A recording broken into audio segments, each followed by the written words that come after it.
இப்போ பெரும்பாலும் நான் கொஞ்சம் ஒர்க்கஹாலிக். எனக்கு ஒரு நாள் ஒரு வேலைக்கு எனக்கு நான் கேர்ள் ஃப்ரெண்ட் எனக்கு டின்னருக்கு ஒரு கேண்டில் லைட் டின்னருக்கு டேபிள் புக் பண்ணி வச்சுருந்தது. நான் அந்த டைமில் ஒரு பெரிய ப்ரொடியூசர் என்னை இன்றைக்கி நைட் நம்ம மீட் பண்ணி ஆகணும், ஒரு ப்ராஜெக்ட் சம்மந்தமாக பேசணும்னு அந்த கேண்டில் லைட் டின்னர் ஃபிக்ஸ் பண்ணதுக்கப்புறம் கூப்பிட்றாரு. சரி, ஆனால் எனக்கு எப்பொழுதுமே ஃபஸ்ட்டு ஒர்க்கு தான். நான் சொல்கிறேன், இன்னொரு நாள் போகலாமே அப்படின்னு சொன்னால் இவள் டென்ஷனாவா, அதனால் கூட போயிடுவோம். டின்னர் 8 o'clock ஆரம்பிக்கும், 9 o'clockனா ஒரு 8:30 நம்ம அங்கேருந்து ஜூட் விட்டுடலாம் அப்படின்னு ஒரு அன்ரொமான்டிக்கலான ஒரு பிளானை தான் போட்டு வச்சுருந்தேன்.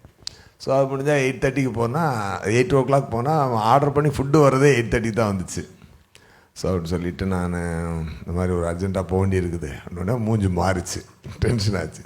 இப்போ டின்னர் தானே இப்போ எவ்வளோ ஸ்பீடாக சாப்பிட்றா பாரு, நான் சாப்பிட்டு முடிச்சுட்டு வேகமாக சாப்பிட்டேன், டென்ஷனாக இருந்துச்சு, வீட்டுக்கு போயிட்டான்.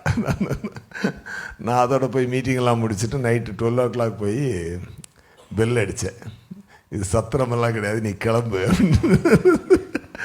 அப்போ நான் என்ன பண்ணேன்னா, அப்போ அந்த படியில் இறங்கி ஓடுற மாதிரி போகிற மாதிரி, அப்போ நான் போயிடுவேன், நான் போகிறேன் அப்படின்னு சொல்லிட்டு நான் படியில் வேக வேகமாக ஓடி போயிட்டு ஸ்லோவாக ஓடியாந்து டோர் கிட்ட இப்படி பார்த்துக்கிட்டேன்.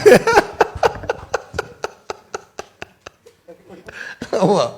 ஸோ போயிட்டான்றதை ஊர்ஜிதப்படுத்திட்டேன். ஸோ உண்மையாக போயிட்டானான்னு கதவை திறக்கும் போது டபால் காலுக்குள்ள ஓடி ஓடிட்டு